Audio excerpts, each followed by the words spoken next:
Hello students, welcome to my YouTube channel the career endeavour. Students, आज के जो video है इसमें हम लोग पढ़ेंगे वो आपका है फ्रुक्टोज। और ये जो फ्रुक्टोज टॉपिक है क्लास 12 का यूनिट सेक्शन 14 से बिलोंग करता है और इस चैप्टर का नाम है बायोमॉलिक्यूल्स। तो बायोमॉलिक्यूल्स में हम लोग कार्बोहाइड्रेट्स पढ़ रहे हैं। इसमें मैंने आपको पीछे ग्लूकोज तक पढ़ाया था। ग्लूकोज का ओपन चेन स्ट्रक्चर का एविडेंस हम लोग कैसे प्राप्त किए थे वो देखे थे, और साइक्लिक स्ट्रक्चर ऑफ ग्लूकोज के बारे में जाने थे, जिसको हम लोग टीशर प्रोजेक्शन एंड हार्वर्ड प्रोजेक्शन के द्वारा फॉर्मूला के द्वारा रिप्रेजेंट किए थे। अब हम लोग यहाँ पर देखेंगे फ्रुक्टोज। तो फ्रुक्टोज में भी हम लोग फ्रुक्टोज का इंट्रोडक्शन देखेंगे, रिप्रेजेंटेशन देखेंगे, और उसके बाद evidence of open chain structure of fructose के बारे में देखेंगे। इसके बाद फिर हम लोग टीशर प्रोजेक्शन फॉर्मूला जो होगा फ्रुक्टोज का उसको देखेंगे, एंड साइक्लिक स्ट्रक्चर जो होगा आपका फ्रुक्टोज का वो हार्वर्ड के द्वारा देखेंगे, हार्वर्ड फॉर्मूला के द्वारा। तो नेक्स्ट हम लोग देखते हैं आज का जो टॉपिक है फ्रुक्टोज।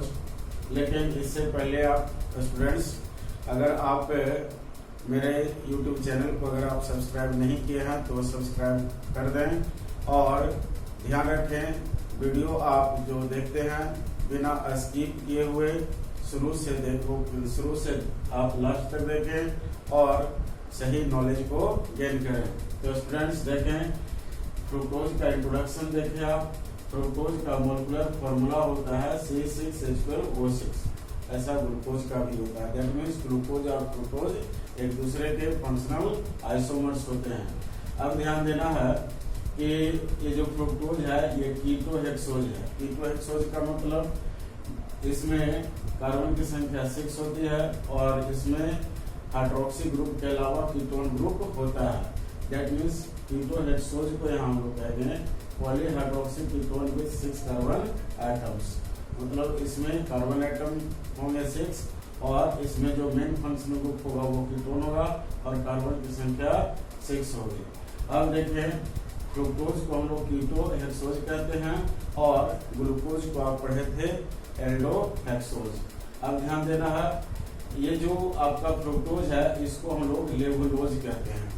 लेवुलोज इसलिए कहा जाता है क्योंकि ये लेवोरोटेटरी ऑप्टिकली एक्टिव कंपाउंड होते हैं।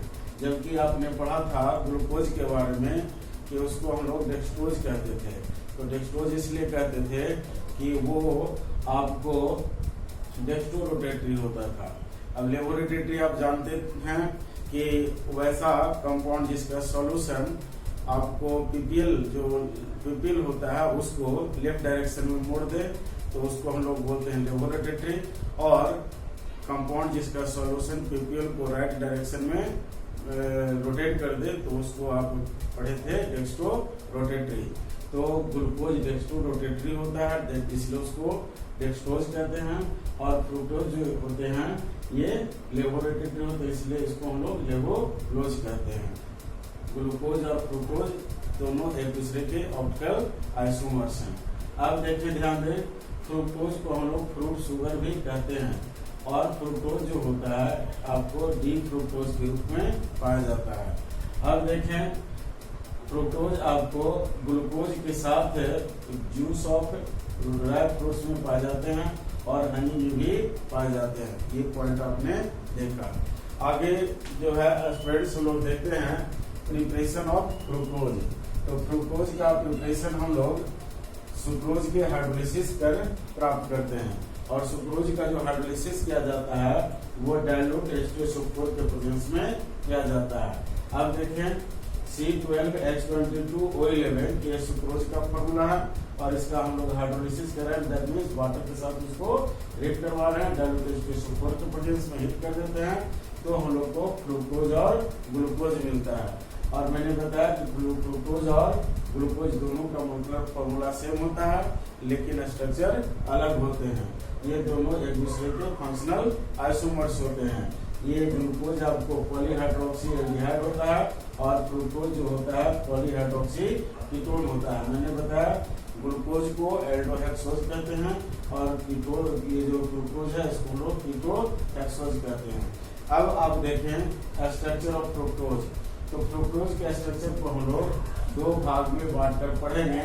एक है open chain structure of fructose और दूसरा cyclic structure of fructose, that means D fructose.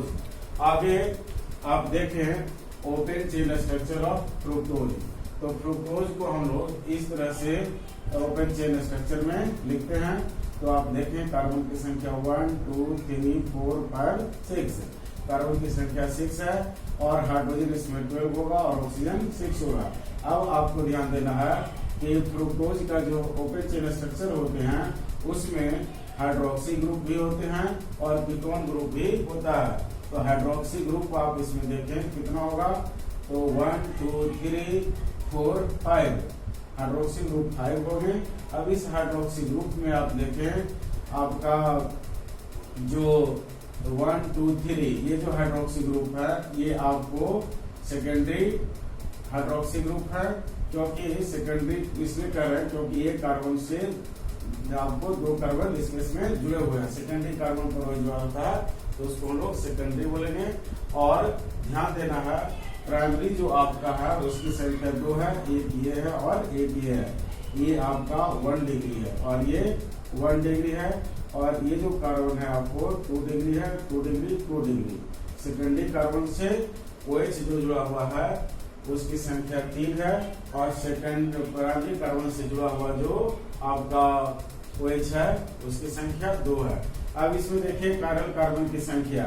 तो कायरल कार्बन की संख्या आप देखते हैं आपका 1 2 और 3 है। इसके बारे में मैंने आपको बताया था कि कायरल कार्बन के लिए कार्बन के जो सिंगल 4 बॉन्ड होते हैं उससे एटम या एटम के ग्रुप डिफरेंट जुड़ा होना चाहिए। तो ये आपने देखा डी फ्रुक्टोज के बारे में। अब हम लोग को देखना है कि ग्लूकोज का जो ओपन चेन स्ट्रक्चर है उसका एविडेंस हम लोग को कहाँ से मिलता है। तो evidence of open chain structure of fructose. तो फ्रुक्टोज के ओपन चेन स्ट्रक्चर का एविडेंस हम लोग सबसे पहले देखें कि इसका मॉलिक्यूलर फॉर्मूला क्या होता है।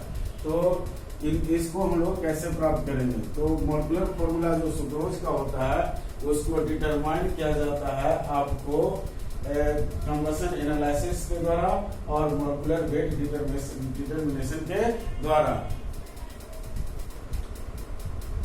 तो स्टूडेंट्स हम लोग देखते हैं कि जो फ्रुक्टोज होता है उसमें 6 कार्बन एटम का चेन होता है। वो कैसे, तो इसको कंफर्म किया गया इस प्रकार से।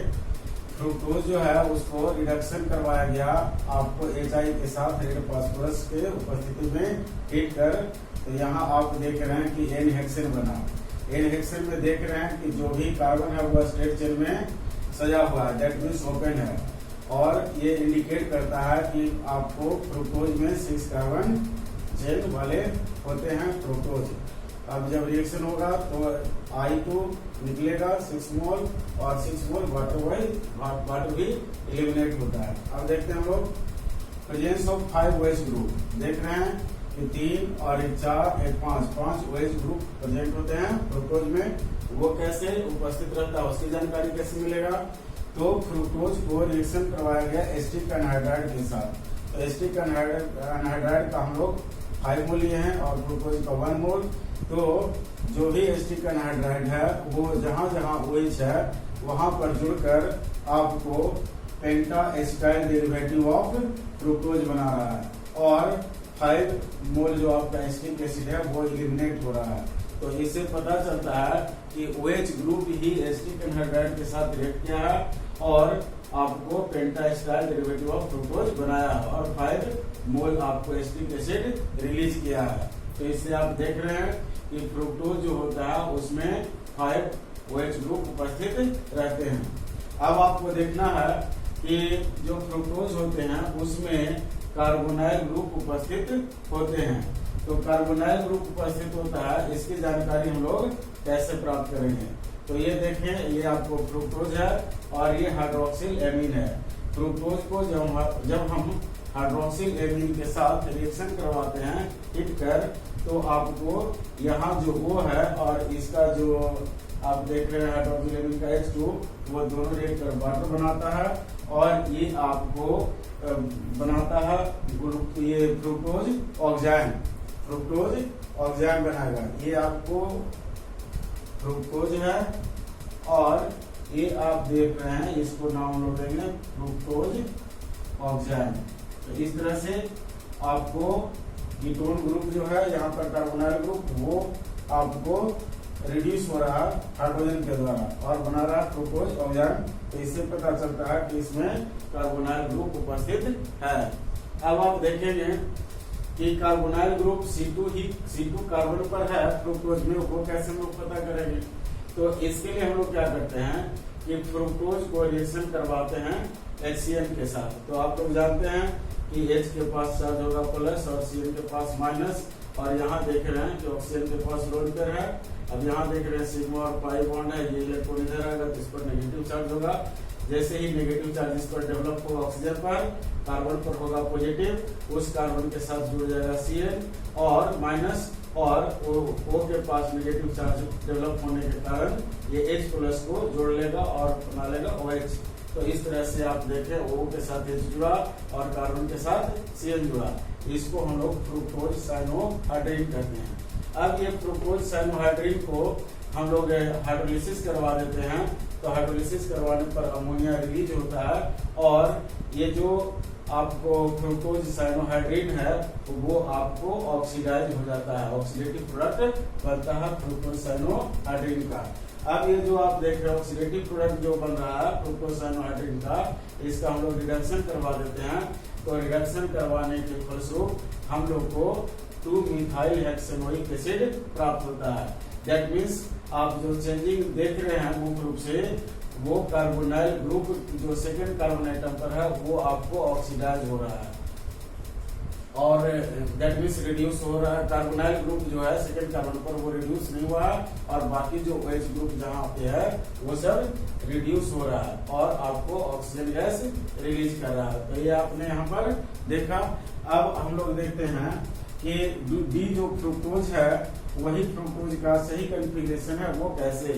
तो फ्रुक्टोज को रिएक्शन करवाया गया फिनाइल हाइड्रोजन के साथ, जिसका फॉर्मूला होता है C6H5NH2। तो इस तरह से जब रिएक्शन करवाया गया फ्रुक्टोज को फिनाइल हाइड्रोजन के साथ एक्सेस मात्रा में ये हम लोग ये फिनाइल हाइड्रोजन को, तो ग्लूकोज ये आपको ग्लूकोसाजोन बनता है और ये ग्लूकोसाजोन जो होता है वो आइडेंटिकल होता है जब डी ग्लूकोज आपको रिएक्शन करता है फिनाइल हाइड्रोजन के साथ उसके जैसा। दैट मीन्स ये कंफर्म करता है कि यहाँ जो फ्रुक्टोज का आपका कॉन्फ़िगरेशन है वह डी ग्लूकोज के कॉन्फ़िगरेशन के सिमिलर है, जो इंडिकेट करता है कि डी ग्लूकोज के जैसा ही डी ग्लूकोज का कॉन्फ़िगरेशन होगा। तो आपने स्टूडेंट्स यहाँ डिफरेंट जो फैक्ट्स थे उन फैक्ट्स के द्वारा आपने देखा फ्रुक्टोज का ओपन चेन स्ट्रक्चर का एविडेंस। तो स्टूडेंट्स आज इस वीडियो में यहीं तक। स्टूडेंट्स आप मेरे YouTube चैनल को सब्सक्राइब करना न भूलें और वीडियो को लाइक करें। धन्यवाद स्टूडेंट्स, मिलते हैं अगले वीडियो में।